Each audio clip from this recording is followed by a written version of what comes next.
আসসালামু আলাইকুম প্রিয় ভিউয়ার্স, দেখতে পাচ্ছেন একটি প্রাচীন যন্ত্র, জনপ্রিয় যন্ত্র, যেটাকে আমরা হুক্কা বলে চিনি বা জানি।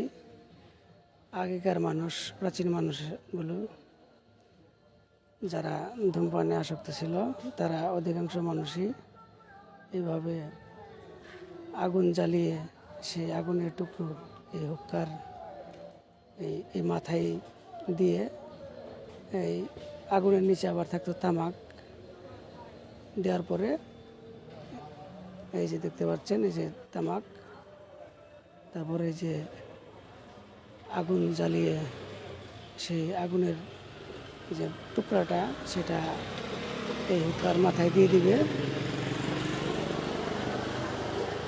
এটা এখন আর চোখে পড়ে না।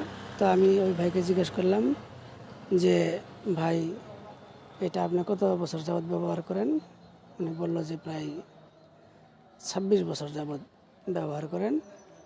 তাকে আরও জিজ্ঞেস করলাম যে, ভাই, আপনাদের এলাকায় কি আরও এরকম হুক্কা এরকম টানে বা ব্যবহার করে কেউ? উনি বললো যে আমাদের গ্রামে হয়তো থাকতে পারে, কারোর বাড়িতে না থাকার সম্ভাবনাই বেশি। তো আমাদের গ্রামের মধ্যে শুধু আমি একাই এটা ব্যবহার করি। ধন্যবাদ সবাইকে।